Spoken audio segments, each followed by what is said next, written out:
On to the NFL. Some key games, some bigger matchups of the week. Patriots Big upset. upset the Bills 29-25. Mac Jones go-ahead touchdown pass to Mike Gesicki with 12 seconds left. That's a tough loss for the Bills. Shocker. Did not see that coming. Of course, Gabe Davis, after having 4 straight games with a touchdown, I started him this week in my fantasy league, and he gave me a whole about 1.5 points. You gonna do like a diss track on Gabe Davis?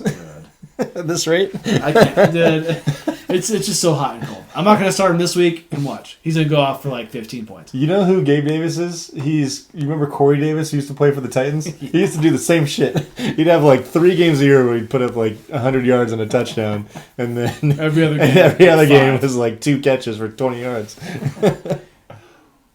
But I mean, for the Bills, this is, they're gonna be in the playoffs. I would assume the Bills. Yeah. And I mean, you got to be shooting for that 1 seed, and this is not helping your cause. They're a wild card team to me at this point. I mean, I know they're only 1 game behind the Dolphins, but I predicted the Dolphins would win the division coming into the year. They seem like the better team. They got the more potent offense. Josh is good. He has his stinker games, and that's kind of what's been letting him down at times over the past couple of years. And they like the Niners have done the last 2 games, honestly. They just fucking find a way to lose games. Right. I'm not going to say trap game for the Bills, but, going into Foxborough, playing Bill Belichick, so it's not easy. Divisional games are always weird. They're always weird. Great way to put it. One of the games of the week, which we thought it was going to be Ravens-Lions, was an absolute rout by the Ravens. They won 38-6. That was ugly. I saw this game, watched the majority of it. This right here, what the Lions did, reminded me of the Cowboys. This just like, totally not show up. Big matchup, kind of what they did against the Niners. Big matchup. You go to the place you're playing, and you get absolutely smoked. Yeah. The Lions had no business playing in this game. It was shocking. I didn't watch any of it. I was kind of following it just like on my phone. I have a couple of Lions on my fantasy team, so I was looking forward to that, and they did not show up. Goff let me down on my dynasty team. How did St. Brown do for you in our league? He did fine. He caught a bunch of balls. He had a bunch of garbage time points. I think he ended up with like 11 catches or something. That's all right. Yeah, I wasn't complaining about him by any means. All hands team, right? All hands team, baby. Another big matchup was Eagles and Dolphins. Eagles came out with a W on Sunday Night Football. This was the sexiest matchup of the week. Sunday Night Football, like you said. It was a decent game. Decent game. Yeah. I never feel good about and I'm going to sound like it's a total coward take, but a warm weather team going to a colder weather team, like Miami going to Philly. I don't like that matchup. Well, and it's even like a finesse team you could call the Dolphins going to Philly in a cold night game. Grit, grind, tush push, right? Brotherly shove, that kind of thing. Yeah, just not a great matchup for the Dolphins.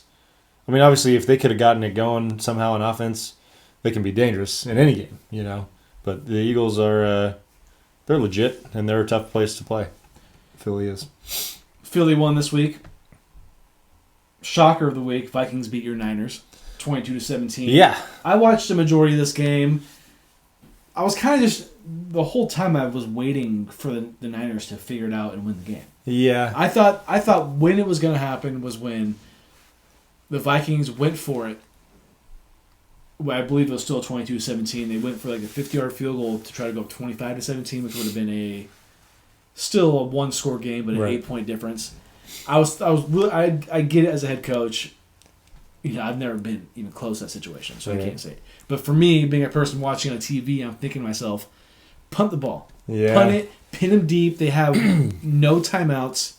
At the worst, they're going to be at 25, not at the, 45-yard line where they were at. I just think in that situation for the Vikings, and it didn't really matter because the Vikings still, like I said, won the game. Right. I just feel like you got to punt it. Make sure the punter just punts it short. Yeah.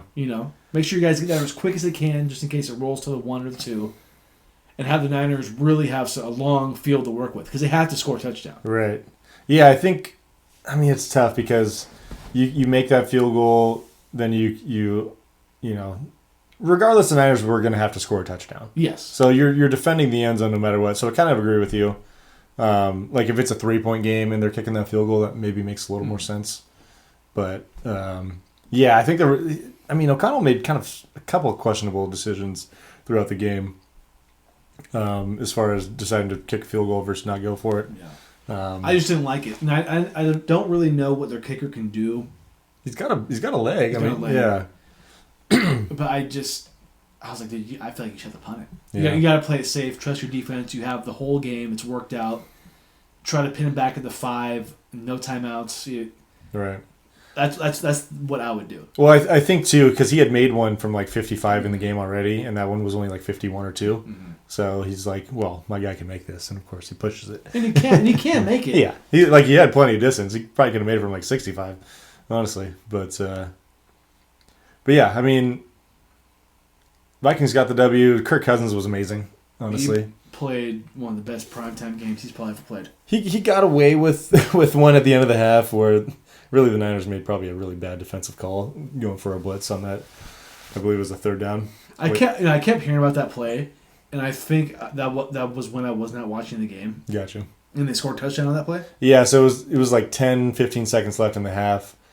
I want to say it was 3rd down. It might have been 2nd down, and the Vikings were around midfield, and they dialed up a blitz. It got picked up, and actually the throw went right through Traveris Ward's hands, the Niners cornerback that had the pick early in the game, and Jordan Addison came out with it and took it all the way. Okay, that was the play? Yeah. Okay, gotcha. Yeah. Yes. I think defensively the Niners gave up too many big plays, too many wide open guys, and they were blitzing more than I can really remember them blitzing the last couple of years, and not one time did they sack Kirk Cousins. Which, if you're going to dial a blitz, you got to get home at least one of those times. No sacks in the game. Yeah, no sacks. Remarkable given who you guys have. Yeah. On that front line. I mean, and they just kind of left the defensive backs hanging out to dry. I mean, you could say, oh, Niners got to cover better, but at the same time, if you don't get pressure on the quarterback, guys are going to get open. It's just natural. Kirk Cousins, we make fun of him all the time. We do, people do. He can sling it. It's one of his best primetime games you've had, too. And he's accurate. Yeah. He really is. Got to give it to him. It's just he hasn't come up big in big moments, and that's why I think that's where most of the criticism comes for Kirk Cousins. And usually playing really good teams like we think the Niners are. He hasn't come up big, but he did on Monday Night Football, so got to tip the cap. As far as like the Niners side of things, Brock last couple throws or last couple drives of the game, bad interceptions. Shit happens. I'm not going to freak out about it like a lot of Niner fans are. 2 consecutive losses doesn't happen to you guys very often. I guess just the way you guys have been. It seems like that Cowboys game was a long time ago. I know, right? Okay. Seems like it was a while ago. Yeah. Thank God. I'm not. I mean. Well, it also doesn't help for you guys right now. At this point, there's plenty of games to be played. Right. Eagles won. They're 6-1, and also the Lions are still 5-2. And I don't know what the tiebreaker would be as of now, but you don't have to worry about that. Right. I mean, we get to play the Eagles at some point, so we'll have that opportunity. I'm not saying the Niners have a good chance of winning necessarily, but there's 10 games left, so much time. Yeah. If the Niners lost their opening 2 games and be on a 5-game winning streak and be 5-2, obviously it's a different scenario, but it's still the same record. So I think we got to kind of keep things in perspective. Not overreact to something that happened in Week 7. We're going to get a bye in a couple weeks, tighten up the screws. Brock Purdy's probably not going to play this week with a concussion. I was just going to say. Sneaky concussion. Yeah. I still I do trust Kyle to put together a good game plan for Darnold and see what we can do. But I'm not stressing too much. Wouldn't it just be the funniest thing if the Niners beat the Bengals with Sam Darnold and they're like, what do we do from here? Yeah. They're going to start Purdy, but it's like, once Purdy starts, let's say Sam Darnold wins. Yeah. Next game, I think it'd be a bye, and the next game after that, Purdy plays his game and is bad. Yeah. But the Niners might still either lose or squeak it out. Yeah. They're like, where do you think we should go from here? I think Kyle will definitely be not afraid to pull the trigger. I mean, I don't think he signed Sam Darnold for no reason at all. You could say, it was because we didn't know that Brock was going to be ready for the season, but I think that's bullshit. Brock's a fucking, a 7th round, second-year player. Yeah. Do you regret... What do you mean second round? 7th round, second year. Oh, okay, sorry. Yeah, second year player, 7th round draft pick. Do you regret getting rid of Trey Lance as of right now? Okay. I don't think Trey was ever going to be in Kyle's plans after this, this preseason happened. Gotcha. And I don't think, even if we try to throw him in the mix right now, would he be ready to lead this team? I don't think so. Probably not. Yeah, I think they determined that. I trust that Kyle's evaluation of him was correct. They fucked up in the draft. That's really all it was. Yeah. Player of the week, who do you got? I'll give it to Kirk Cousins. I almost did. Yeah, I mean, I almost did, kind of out of being petty. But yeah, I don't have any stats for him, but I know he had a big time game. He was just diming all the way down the field, drive after drive. I think the Vikings punted like twice in the game. I think so. Yeah. I'm going to go Lamar Jackson. Yeah, he did have a big game. 357 yards passing, 3 touchdowns, 36 yards rushing, and 1 rushing touchdown. He also went 21 for 27. Nice game for Lamar. That is a hell of a game. I know Danny was loving that on his fantasy team. Sure he was. Getting back in the win column. Yep. That's what I need to do. Fuck, man. It's okay to have a down year, Gage. You've had so many playoff runs. It's, once in a while. You just got to take a year for the team. No, I can't. I can't. It's playoffs or bust. Always. It's a good mindset. Yes. Week 7 picks. Or Week 7 recap. Yeah, let's see. Gage, tough week, man. God, you telling me back-to-back 0-3? I am. I hate to say it, but I am. Miami, plus 2.5, not good enough. Cleveland, -3. They won, but not good enough.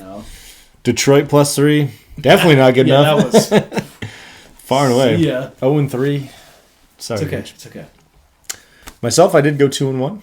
There you go. Kansas City -5.5 worked out for me. My $300 winner. My one loss was Tampa Bay -2.5 against Atlanta. They played a close game. I think Atlanta won by 3. I almost picked up Desmond Ridder as my quarterback this week. I looked at him. I can't remember who they're playing. I think Carolina, maybe. I think I did. Not Carolina. I think I based it more off what he's done. Not great. Not like nothing. Yeah. He isn't like the stat sheet. The thing in our league is that we have a lot of people that take backup quarterbacks in the draft and just stash them for no fucking reason. So the waiver wire is a little thin on quarterbacks. It is. I'm actually surprised that Dak has just been sitting there all year. Yeah. But there's not a Cowboys homer out there that's willing to just keep him on the roster. Yeah. Not even me. You just pick him up for a stream. I pick him up because I think Russ is could burn the kitchen down again against the Chiefs. Last but not least, my $100 winner was the Broncos +1. They got the dub against the Packers. Let's ride. Let's fucking ride. So records now for the season. Gage still hanging on at 11-10. You're down to even on your dollars though. Look at you. I'm at 12-8-1 now. Plus 300. I have hit rock bottom. That's terrible. Well, you were sky high. Now you're right back, even ground. It's okay. Still over 500 though. You can take that to the bank. Man, I mean, honestly, doing picks this week, I'm like, I don't have the juice anymore. I'm done. You should have just closed your eyes. And this is who I'm going with. So who do you got? I'm gonna pick. I mean, I'm trying to go just with some. The Chiefs -7 against the Broncos. Hey, the Chiefs have been covering for me. See if they're covering for you. They'll probably win by 4. 24-20, I can see it. They'll win by 4. I'll bench Russell Wilson. He'll have like 25 points. Perfect. Nice. Perfect. Nice. My $200 bet, I'm going Vikings. I got them at even against the Packers. So they just got to win. Yeah. Coming off a great win against the Niners. Yes, it'll be a short week, but I'm thinking Cousins can do it. Got to go into Green Bay and get a W. Jordan Love's been kind of eh. And then my $100 bet, I'm going to go Rams +6.5 against my Cowboys. Cowboys coming off a bye. Yes, we are at home. I can just kind of see the Cowboys coming to this game a little lazy. What they always seem to do against, and this isn't a huge matchup, but this is still Sean McVay. It's still Matt Stafford. It's still, Cooper Kupp. You throw Puka Nacua in there. Puka. I think the Cowboys are going to win, but I just don't know if they'll win that convincingly. I think it should be a tight game. I would agree with that. My 3 picks, I'm taking the Eagles minus 6.5 to cover in Washington with my $300 pick. Yeah, I mean, fucking Eagles are good. What can I say? And the Commanders are definitely not good. No. Even though they're 3-4, they're not good. $200 pick, going Seahawks minus 3.5 against Cleveland. They're going to be at home. Cleveland, they're fun. They got that defense, I guess. But going on the road against Seattle, I like the Seahawks in this one. And then last but not least, like you, I'm going against my team, taking the Bengals plus 3.5 against the Sam Darnold-led San Francisco 49ers. I almost picked the Niners in this game before the news, and I was like, I can't do it. It's going to be a tough game. I mean, my dream would be for the 49ers to win by 3 points. Exactly. And I'd get a double victory here. Yeah. Honestly, fuck it. I hope the Niners win by 30, but that's not going to happen. I just can't imagine. I can't imagine the Niners cornerbacks, after what they did last week, covering Jamar Chase and T. Higgins and Tyler Boyd. You fucking name it, all game long and winning easily. You don't see the ghosts of Niners past messing around with the Bengals? No, not this time around. I don't see Steve Young or Joe Montana on the field. That's why I said ghosts. They're not actually on the field. They're just the spirits. They're there. Yeah, I feel you. I'm still Niners. Get it back together, back at home, get comfortable, win a game against a good team. Get a win. Get on the bye. Rest. Debo comes back in 2 weeks. Yeah, ideally. I think the Niners play the Seahawks out of the bye, which that could be for first place at the time. So it's almost like you guys need to win on Sunday. It feels that way. I mean, a third straight loss after starting 5-0 would not be good for the vibes. No.